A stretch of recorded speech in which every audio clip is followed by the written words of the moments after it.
मेरे को याद है कि कई बार बैक स्टेज पे ही रह गए, बंदे बोलते रह गए कि बस आई तेरी बारी, आई तेरी बारी, सबकी बारी आ रही है। मैं सोचता था कि मैं मतलब ये बड़ी इंडस्ट्री का हूँ। मैंने फील किया है कि जब मैं स्टेज में होता हूँ ना, तो वहाँ पे मेरे हर एक बंदा जो वहाँ पे होता है वो मेरा फैन होता है। मतलब आज ये रैपर नहीं होते तो आज ये हम इन्हें प्रोफेसर सिराजी बोलते हैं। नमस्कार, आप सभी का स्वागत है मेरे नए पॉडकास्ट में। आज के हमारे स्पेशल गेस्ट हैं सिराजी। सिराजी हिमाचल से बिलोंग करते हैं और आई थिंक हिमाचल में सिराजी को सभी लोग जानते हैं। ये एक रैपर और एक म्यूज़िक कंपोज़र हैं। तो आज के पॉडकास्ट में हम उनकी पर्सनल लाइफ, उन्होंने अपने करियर की शुरुआत कैसे करी और उनके स्ट्रगल के बारे में जानेंगे।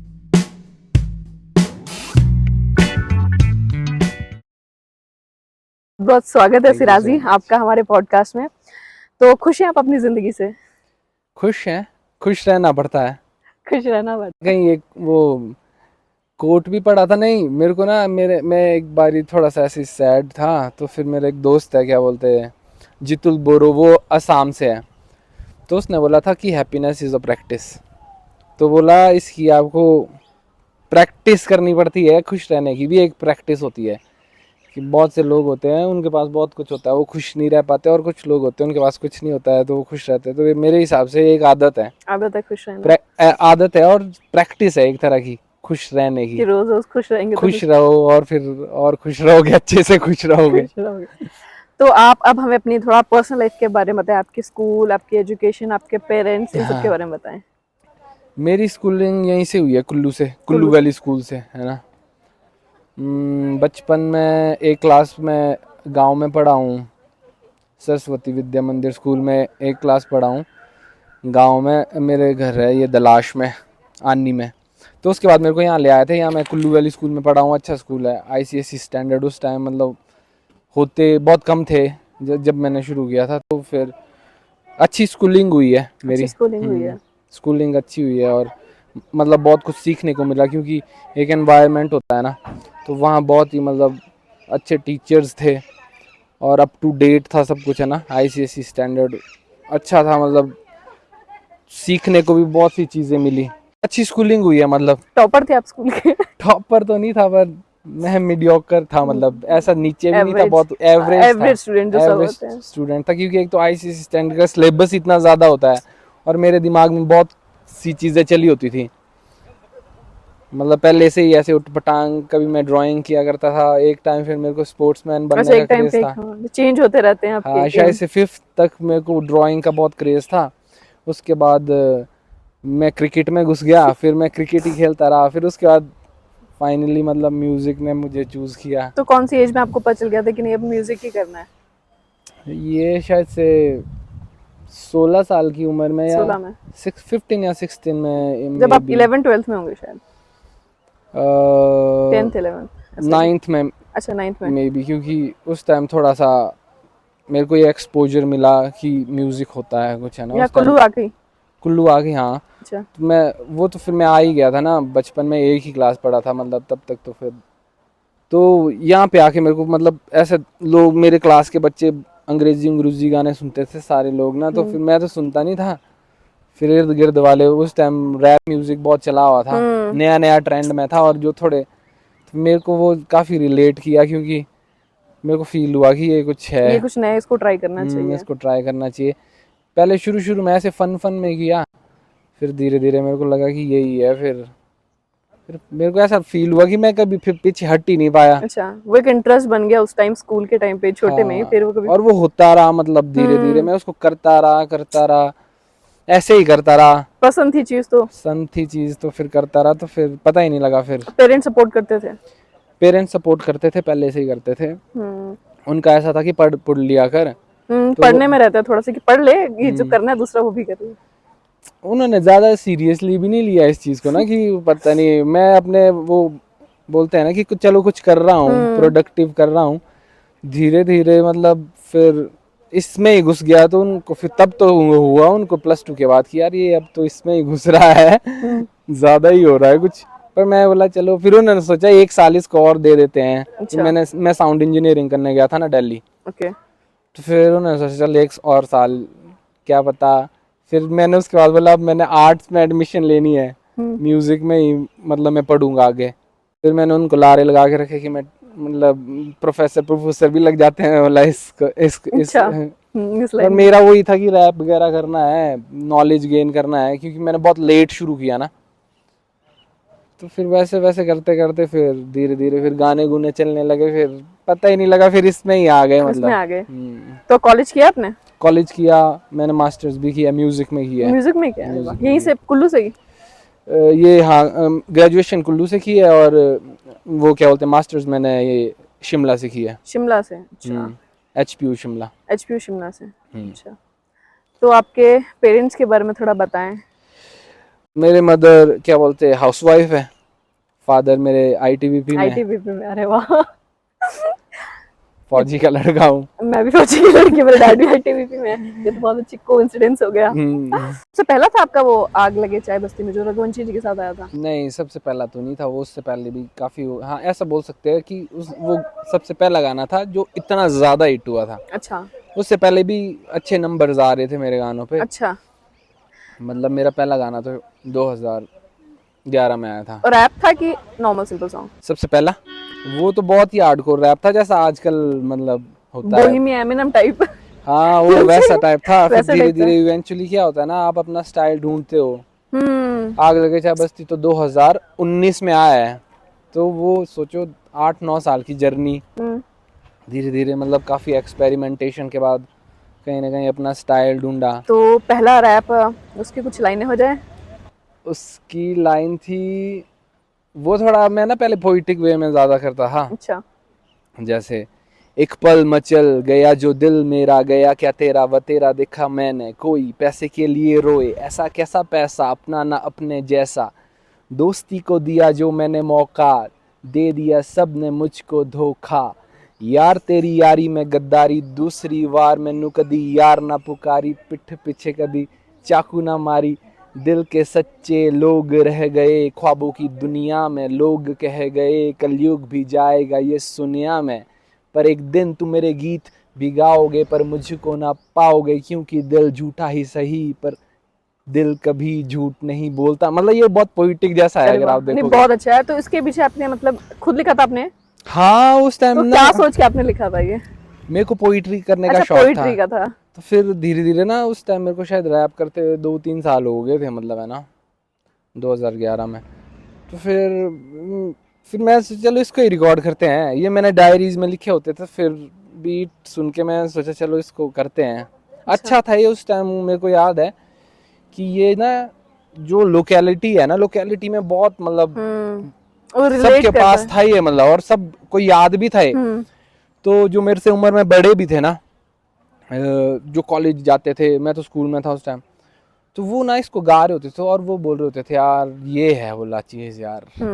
मतलब हालांकि इसकी क्वालिटी उतनी अच्छी नहीं थी, पर लोग रिलेट कर पा रहे हैं। रिलेट कर पा रहे थे और इसको गाते थे, मतलब मेरे सामने मेरे को ही सुना रहे होते थे। फिर मेरे को लगता था यार कर तो सकता हूँ मैं कुछ। थोड़ा प्राउड मोमेंट लगता होगा हाँ। कि अभी लोग जो बड़े हैं वो भी सुना रहे हैं ऐसा। बड़े मेरे को याद है, बड़े सुना रहे होते थे जो मेरे से 4-5 साल बड़े थे, मतलब यानी कि 24-25 साल के मेरे लिए तो बड़े ही थे। बड़े थे। 17-18 साल की उम्र के बच्चे के लिए बड़े ही थे वो। उसको खुशी होती, प्राउड होता होगा कि नहीं देखो मेरे गाने हैं। मेरे को अच्छा लगता था, मैं बोला नहीं यार सही है मतलब। अच्छा। तो आपने बताया आपके नानू के दादू जो थे, जो दादाजी दादू दादाजी ने सॉरी नाना जी नाना मेरे जी पोइट्री ITBP में थे करते? वो अच्छा, भी। पोइट्री करते थे वो? पोइट्री वो भी अपने टाइम में किया करते होंगे कभी पोइट्री ना, तो उनकी किताबें वगैरह पढ़ी होती थी। अच्छा। तो फिर मैं ना उनको पढ़ता था, फिर मैं सोचता था यार लोग कैसे लिख लेते हैं। इनफैक्ट मैंने शायद से मेरी मम्मी ने भी एक आधी पोइट्री लिखी होगी कहीं, जो उनकी मेरे पर्सनल, पहले लोग फैमिली। डायरीज रखते थे ज्यादातर है ना, तो उन्होंने भी कहीं ना कहीं लिखी थी। जैसे होता नहीं, पता नहीं उनका कभी मन किया होगा, उन्होंने लिख ली होगी। ऐसे मैं ना मतलब मेरे को स्पेसिफिकली पोइट्रीज याद नहीं है, बट मेरे को ऐसा होता था यार लिखते हैं ये लोग यार, कैसे लिखते हैं, मतलब मैं भी लिख तो सकता हूँ शायद से, मैं ट्राई करता हूँ इस चीज़ को। तो वैसा था। तो कहीं ना कहीं आपको लगता है ये जीन्स में चल के आई ये सारी चीजें, जैसे हो नानू सकता है फिर मे मम्मी भी, से? क्योंकि मेरे को ऐसा फील होता है ना कि जब मैंने पहली बार ही लिखना शुरू किया था तो मैं अच्छा लिखने लग गया था सीधे ही। अच्छा। शायद ये पता नहीं कॉन्फिडेंस था ये कि क्या था, तो मैं मतलब जैसे मैं लिखने लग गया था तो मैं अच्छा लिख लेता था मतलब, क्योंकि जैसे ये आपको सुनाया, देखो ये हाँ जी। 2011 में है, 11 में ये अभी भी रेलेवेंट है। अगर मैं इसको अभी भी अच्छे ढंग से कंपोज करके गाऊं ना तो ये बहुत अच्छा साउंड बहुत करेगा। अच्छा साउंड करेगा। तो पोइट्री तो पहले से थी, मतलब एक काफी यंग एज में मतलब कर लेता था, मतलब ठीक ठीक पोइट्री में, मतलब ये सीन है। अच्छा, तो आपको लगता है हिमाचल म्यूजिक इंडस्ट्री में इतना चांसेस रहता है किसी भी एक उभरते हुए आर्टिस्ट को कि हाँ वो बहुत मतलब हिमाचल वो प्लेटफॉर्म देता है जो यहाँ के आर्टिस्ट हैं उनको उतना जितना से पंजाब में देते हैं या फिर जैसे साउथ में दिया जाता है? यहाँ देखो इंडस्ट्री तो यहाँ थी पहले से ही, मतलब एक इंडस्ट्री तो चली हुई थी जब मैं कर रहा था चीजें, बट हम लोग ना एक बीच में रेबल जैसे आ गए थे इस इंडस्ट्री में। यहाँ पहाड़ी सीन चला हुआ था, मतलब कुछ नया है रैप ना, पहाड़ी वाला। तो अब मैं जैसे मैं एक प्रॉपर ही रैप पर आ गया, हिंदी में कर रहा हूँ, तो सबसे पहले तो मैं खुद को इस इंडस्ट्री का पार्ट ही नहीं बना पाया। अच्छा। मैं सोचता था कि मैं मतलब ये बड़ी इंडस्ट्री का हूँ, खुद को सोचता था कि यार हिंदी में करता हूँ, ये पहाड़ी वाले से दूर रहता था। इवेंचुअली क्या हुआ कि एक मैंने ना जब अपने रूट्स को ज़्यादा समझा कि मैं कहाँ से हूँ और मेरी स्टोरी क्या है, तो मैंने वहाँ से इंस्पिरेशन ली ये पहाड़ी कलाकारों से। और फिर जैसे मैं कॉलेज गया तो वहाँ मेरे को काफ़ी बच्चे मिले हैं ना साथ में, क्लासमेट्स, जो ये पहाड़ी म्यूज़िक करते थे अच्छे से, है ना, वो बहुत अच्छे अच्छे गाने गाते थे। तो मेरे को ऐसा फील होने लगा, नहीं यार ये चीज़ है। और मेरे को उसमें ना पहले से इंटरेस्ट तो था मेरे को, बट मैं थोड़ा सा खुद को एक हिप हॉप इंडस्ट्री का मानता था। हाँ, एक वो हिप रूट्स हॉप, आपने सोचा था कि उसको हाँ साइड करते हाँ, हुए एक नया कुछ। मैं ट्राई कर रहा था कि जैसे होता ही है इवेंचुअली जब शुरू शुरू बंदा करता है। तो मैं तो पहले इंग्लिश में रैप करता था। अच्छा। शायद से 2009 से लेकर कब तक, तो मैंने ये जब तक ये वाला नहीं आया तब तक मैं इंग्लिश में ही करता था, अच्छा। कि मैं तो मतलब शायद अमेरिकन इंडस्ट्री का वो सोचता था।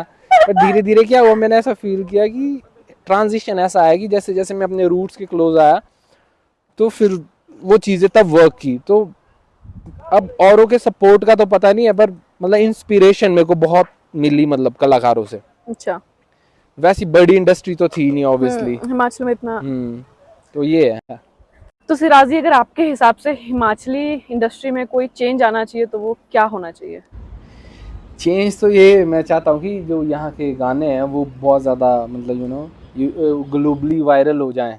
जैसे पंजाबी गाने होते हैं, जैसे और भी इंडस्ट्रीज़ के गाने होते हैं ना, वो अगर आ जाए तो मज़ा आ होता है ना, फिर अपने रूट्स को होगा। और ऐसे इवेंचुअली धीरे धीरे मेरे को ऐसा फील होता है, थोड़ा टाइम है, थोड़ा चीज़ों टाइम को, लगेगा बट होगा। क्योंकि आर्टिस्ट लोग हम लोग साउंड को भी फिगर आउट कर रहे हैं काफ़ी हद तक, है ना। तो क्वालिटी में इम्प्रूवमेंट आएगा और एक्सेप्ट भी होगा धीरे धीरे, एक्सेप्टेंस भी स्टाइल, आएगा। हाँ एक्सेप्टेंस आ जाएगा लोगों में। यहाँ तो देखो गाने फुल पावर चलते ही है, मेरे को ऐसा फील होता है। हिमाचली गानों के बिना तो ना कोई शादी जाती, कुछ भी नहीं चलता, चलते ही है। हिमाचली और गाने चलते हैं। जैसे अपने गाने भी है जो चल रहे हैं तो वो मतलब मैक्सिमम लोगों ने सुने ही हैं। बस ऐसा है कि बाहर भी सुन रखे हैं बंदों ने, बट मतलब एक वाइड स्केल पे नहीं वाइड सुने। स्केल पे नहीं सुने। होगा धीरे धीरे इवेंचुअली। मेरे को ऐसा लगता है जैसे आग लगे चाहे बस्ती है, वो एक गाना है पॉप सॉन्ग जो सबने सुना है, सबने सुना, हाँ, वो वायरल हुआ है, वायरल हुआ था। वैसा ही होगा।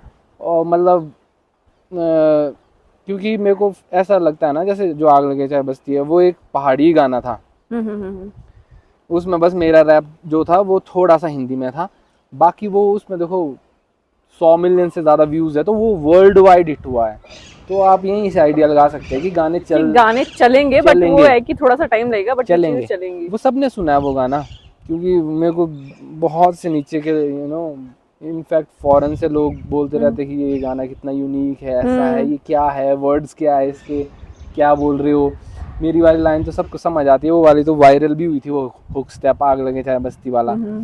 तो मेरे को बस वही लगता है कि और भी गाने हिट हो तो मजा आ जाएगा, मजा आ जाएगा। तो अगर आज आप एक रैपर नहीं होते, एक म्यूजिक प्रोड्यूसर नहीं होते, तो आज आप क्या होते? और पता नहीं क्या होता, क्योंकि मैंने ऐसा कभी सोचा ही नहीं। जब सेकंड ऑप्शन ही रखा, मैंने कभी सेकंड ऑप्शन रखा ही नहीं, मतलब। पर मेरे को ऐसा लगता कि मैं पहले क्रिकेट खेलता था तो क्या पता क्रिकेटर बन जाता। अच्छा। पर वो मैंने छोड़ दिया, फिर मैं ये म्यूजिक में ही आ गया। फिर मैंने कभी सोचा ही नहीं कुछ और बनने का, कुछ और बनने का सोचा ही नहीं मैंने। करना है तो यही करना है, हाँ करना। फिर मैंने नहीं सोचा ही कुछ, मतलब फिर मैंने ये सोचा था कि अगर कुछ भी नहीं हुआ तो मैं मास्टर्स और ये ग्रेजुएशन तो कर ही रहा हूँ म्यूजिक में, तो प्रोफेसर लग सकता है बंदा।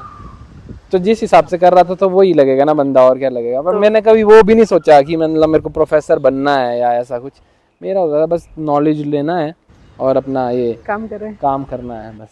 तो अगर आज ये रैपर नहीं होते तो आज ये हम इन्हें प्रोफेसर सिराजी बोलते। को कभी ऐसा लगता है कि जो एक हिमाचली आर्टिस्ट या फिर किसी भी और स्टेट का आर्टिस्ट हो, उसके कहीं मतलब इस लाइफ जर्नी में कहीं ना कहीं पॉलिटिक्स का कोई रोल प्ले होता है, या फिर कभी किसी को स्टेज शो करना हो तो कहीं ना कहीं अगर आप ऐसी पार्टीज को सपोर्ट करते हो जो शायद समझ रहे हैं आपकी रहती है ना थोड़ा कांग्रेस बीजेपी ऐसा, तो आप इस पार्टी को सपोर्ट करते हो, दूसरी पार्टी वाला कोई शो करा रहे हैं, तो ऐसा कभी आपने फेस किया कि ऐसी कभी कोई प्रॉब्लम एक आर्टिस्ट की लाइफ में होती है? पॉलिटिक्स कहीं कोई रोल प्ले करती है एक आर्टिस्ट की लाइफ में? हो सकता है, क्योंकि मैंने ऐसा सुना है कि ऐसा ऐसा हुआ है। बट वही है ना कि जो मेरा जॉनरा है ना वो कुछ अलग ही है। अगर मेरे को मतलब इसमें कुछ बनना है तो मेरे ऐसे मैं सरकारी वाले शो नहीं है ये कि मैं वैसा आर्टिस्ट हूँ। ये अगर मेरे शोज होते हैं तो वो कॉन्सर्ट्स होते हैं, लोग बकायदा टिकट लेके आते हैं। तो मेरे को ये मेले मूले में मतलब वैसे परफॉर्म करने का कोई इंटरेस्ट है ही नहीं। जैसे आप कुल्लू से हैं तो कुल्लू में दशहरा होता है। कुल्लू दशहरा में मैंने पिछले साल परफॉर्म किया था। बट मतलब मैं बता रहा हूँ कि ये जॉनरा ऐसा है ना कि एक तो इसकी नीश ऑडियंस होती है, हिप हॉप की, रैप की, हर कोई नहीं सुन सकता है कि मैं वहाँ आ रहा हूँ और फिर वहाँ पे कोई भी बैठा है वो तो वो उनको समझ नहीं आएगा। इस म्यूजिक को सुनते ही वो लोग हैं जिनको ये पसंद होता है। कुछ एक आर्टिस्ट होते हैं ना जैसे जो बुलाए होते हैं, तो वो ना ऐसे ऐसे गाने गाते हैं जो लोगों को लुभा रहे होते हैं। वो किसी और के भी गाने गा लेते हैं, समझ रहे हैं आप। तो वो वहाँ उन में भी उनको मैटर करता होगा ये चीज कि पॉलिटिक्स वगैरह लिंक्स क्या है। अपने को नहीं ऐसा होता। अब मैं स्टेज पे जाके किसी और का गाना थोड़ी गाऊंगा, मैं वहाँ जाके अपना ही गाऊंगा ना। और जैसे मेरे शोज हुए हैं तो मैंने फील किया है कि जब मैं स्टेज में होता हूँ ना तो वहाँ पे मेरे हर एक बंदा जो वहाँ पे होता है वो मेरा फैन होता है। मतलब ऐसा नहीं आपको मिलेगा कि मैं वहाँ जा रहा हूँ तो बंदे आगे बोल रहे हैं ये कौन आ गया, क्योंकि ऐसा होता ही नहीं है। क्योंकि बकायदा मतलब वो कॉन्सर्ट्स होते हैं, ये एक अलग रेवोल्यूशन है मतलब अभी सीन में हिप हॉप की। जब और भी जो क्या बोलते हैं आर्टिस्ट है, फॉरेन के आर्टिस्ट इंडिया में जो बड़े बड़े कर रहे हैं, तो उनके भी जो शोज होते हैं ना मतलब हिप हॉप आर्टिस्ट के, तो वो ऐसे नहीं होते कि वो कहीं भी जाके परफॉर्म कर रहे हैं। उनका स्पेसिफिक होता है कि वो हर एक बंदा जो वहाँ आया होता है वो उसको पता होता है वो कहाँ पे है और कौन आगे आने वाला है। तो वो देखने ही आए होते हैं हिप अपने वो आर्टिस्ट को, फेवरेट आर्टिस्ट को। तो वैसा सीन है। मेरे को नहीं लगता कि मतलब एक हिप हॉप आर्टिस्ट को पॉलिटिकली ये मतलब कुछ कर सकता है, क्योंकि बंदा एक जो होता है वो करेगा ही नहीं पहले शो। जिसको अपने मन से चलना है वो तो सुनेगा नहीं। ये तो वही गेम है कि आप अच्छे गाने बनाओ और आप अपना एक फैन बेस बिल्ड करो, फिर बंदे आते हैं। इसका सीन ही ऐसा चलता है। मतलब जब से जॉनरा शुरू हुआ है ना, जहाँ से आया है, तो ये सिस्टम ही ऐसा है कि वैसा सीन। तो आपने ये चीज कभी हिमाचल में ऐसी कोई चीज फेस करी है? ये वाली ऐसी वाली पॉलिटिक्स वाली? शुरू में मेरे को पॉलिटिक्स वाली तो नहीं मैंने फेस की ना कि ऐसा, क्योंकि मैंने शोज ही नहीं किए हैं वैसे वाले। बट शुरू में ऐसा ज़रूर हुआ है कि शो करने जाते थे तो बंदे पीछे ही खड़ा के रख देते थे कई बारी। बहुत अर्ली इन द करियर, मतलब तब मतलब गाने गुने भी नहीं चले थे। मतलब शायद से आज से 10 साल पहले, उससे भी पहले की बात है। मतलब तो कई बार ऐसा होता था, बंदों ने बोला होता था कि तेरे को देंगे चांस। तो मेरे को याद है कि कई बार बैक स्टेज पे ही रह गए, बंदे बोलते रह गए कि बस आई तेरी बारी, आई तेरी बारी, सबकी बारी आ रही है, अच्छा, बस मेरी नहीं आ रही है। मेरे को तो एक बार याद है कि ऐसा तो मेरे साथ कॉलेज में भी हुआ एक बार। तो एक एंकर है, शायद वो मेरी क्लास में थी या सीनियर थी, तो मतलब मैंने ना परफॉर्म करने जाना था। वो ना सबको भेज रही है, बस मेरे को नहीं भेज रही है। कोई पर्सनल खुंदक तो नहीं थी? शायद लोगों को रैप रूप समझ नहीं आता था उस टाइम कि क्या है, तो वो सबको भेज रही थी। तो फिर मैं सोचा यार क्या है यार, मतलब बहुत मेरे को ऐसा बुरा फील हुआ कि मन तो था जाने का यार, पर इसने भेजा ही नहीं उतने में। वो फिर खत्म ही हो गया ना। फिर क्या मतलब उसने एक डेढ़ घंटे तक तो मेरे को बैक स्टेज रखा कि रुक जा रुक जाओ रुक जाओ अभी अभी। अभी रुक जाओ। फिर बाद में उसने बोला हो ही नहीं सकता है यार। मैं बोला ऐसा भी क्या है यार। तो आपने सोचा नहीं कि एक दिन बड़ा रैपर होगा, सुनेंगे वो मेरे। तो सोचा था उस टाइम, मैंने शायद उसको बोला भी था। हम्म मैं यार ऐसा नहीं करना चाहिए, मतलब मैंने उसको गुस्से में नहीं बोला ना। हम्म। मैं बोला यार मैंने भी परफॉर्म करना ही था ना। चलो 1 मिनट हो जाता, 1 मिनट ही दे रही थी, पर परफॉर्म करने तो देती कम से कम, है ना। वो होता है। और ऐसा मेरे साथ 2-4 बार तो हुआ है शायद से, पर मेरे को याद नहीं है। मतलब मैंने उतना दिल में नहीं रखी चीज ये ना, बट उस मोमेंट पे तो बहुत बुरा फील हुआ था। फिर उसके बाद मैंने ये सीन कर लिया था कि मैं शोज करने जाता ही नहीं था। अगर मेरे को बुलाते भी थे ना, जहाँ मेरे को ऐसा लगता था कि इस जॉनरा की मेरी आर्ट की रिस्पेक्ट है, वहीं जाता था। और अगर बुला भी रहे हैं और मेरे को लगता था कि वहाँ ऑडियंस नहीं होएगी रैप रूप वाली, तो मैं जाता ही नहीं था। और अभी तक मेरा वही है कि ये बहुत अच्छी, बहुत एक आर्टिस्ट में आई थिंक यही चीज होनी चाहिए। मेरा मतलब अर्ली ऑन जैसे करियर में मेरे को ऐसा फील हुआ, तब तो बच्चा था ना 18-19 साल का, तब थोड़ा शौक भी होता है कि आप कोई चीज कर रहे हो तो आपको थोड़ा सा शौक होता है कि यार स्टेज पे करना था, कैसा होगा, ताकि उस स्टेज फियर को मिटा सकूं। ऐसा नहीं था कि, तो थोड़ा सा था मन। तो वहां पे बंदे मतलब जाने ही नहीं देते थे, फिर जाने देते थे तो आगे वाले लोगों को समझ नहीं आता था। उनको समझ नहीं आया, पर मेरे को ये समझ आ गया कि यार कहीं नहीं जाना है। अपनी इज्जत अपने हाथ में ही होती है। जब तक वो एक ऑडियंस वैसी नहीं आ जाए तब तक। ये तो होता है। आपके हिसाब से अभी तक का आपका बेस्ट सॉन्ग आपको कौन सा लगता है कि यार ये सबसे बेस्ट लिखा है मैंने? वो रिलीज ही नहीं हुआ है शायद से। मेरे को तो सभी बेस्ट लगते हैं। मतलब देखो जो गाने होते हैं ना, ये आपके मतलब ये ना बच्चे जैसे होते हैं। आप इनको ना एक आइडिया आता है सबसे पहले, फिर आप उसको ग्रो करते हो, फिर कई आइडियाज ग्रो होते होते रह ही जाते हैं, फिर वो ठंडे बस्ते में चले जाते हैं। बहुत कम गाने होते हैं कि जो जिस आइडिया को आपने ग्रो किया और वो जाके रिलीज हो गया। तो मेरे को ऐसा लगता है कि गाने बहुत लिखे, और मेरा ऐसा नहीं होता कि ये अच्छा ये बुरा। हाँ ऐसा तो होता है कि ये वाला है ठीक है, जैसा ये आइडिया को मैं एंटरटेन कर सकता हूँ, हाँ इस पे वर्क करता हूँ, क्योंकि आइडियाज भी बहुत आते रहते हैं, फ्लो करते रहते हैं। तो अब सभी आइडियाज को एंटरटेन नहीं कर सकते ना। फिर अगर अभी भी 5 आइडिया आए, 5 पे लगा रहूंगा तो फिर तो वही हो गया। तो वो होता है कि आपको ये पहचान होनी चाहिए कि आपका कौन सा वाला आइडिया है जो है मतलब काम करने लायक।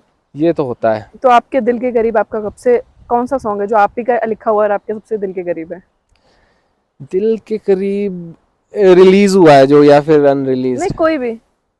मेरे को ऐसा पता नहीं यार, मेरे को ऐसा है ही नहीं, कोई पता ही नहीं है इस बारे में। नहीं पता। मैं ऐसा फील ही नहीं है कि ये वाला मेरा फेवरेट है, क्योंकि हर एक गाने की ना बहुत एक अलग स्टोरी है। और हर गाने में मैंने मेहनत की है, बहुत ज़्यादा मेहनत की है। मतलब उसकी प्रोडक्शन से लेकर म्यूज़िक खुद बनाया, फिर कई गानों की वीडियोस भी खुद बनाई।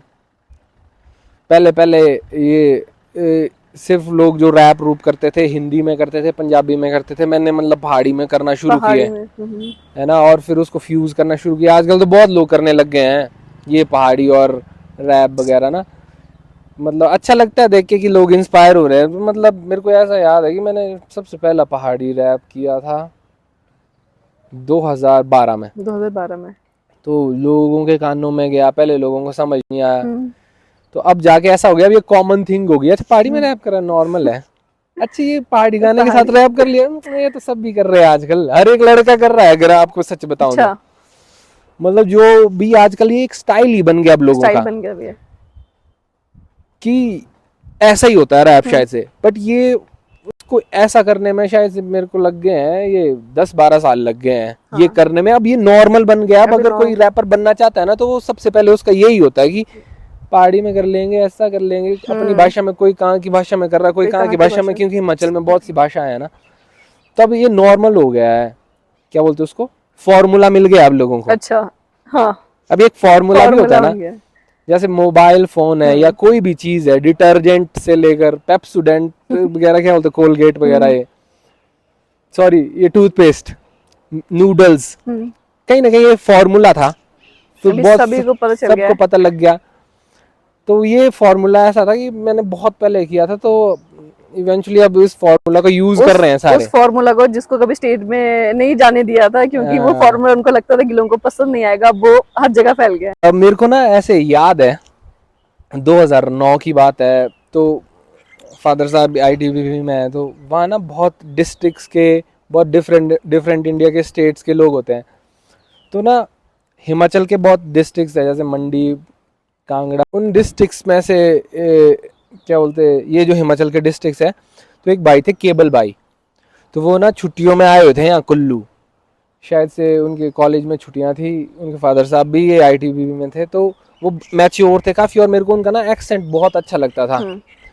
तो मैं उनसे पूछता रहता था ऐसा वैसा, एक आधे और भी होते थे किन्नौर के, याद है मेरे को, आते साहब ऐसे ऐसे बात कर रहे होते थे। मैं सोचता था यार ये ना हम पहाड़ी रैप भी कर सकते हैं, बोला अगर ऐसा ऐसा करेंगे हम, ऐसा चलेगा। मैं उनको पूछता था, बड़े भी थे, उनको शौक शूक तो था नहीं रैप रूप का ज्यादा, बट वो बोलते थे पता नहीं यार तू ट्राई करके देख ले। और ये 2009 की बात है, तो धीरे धीरे ना मैंने इस चीज को ट्राई किया, तो अब जाके मतलब अब हो रहा है ये ऐसे करके।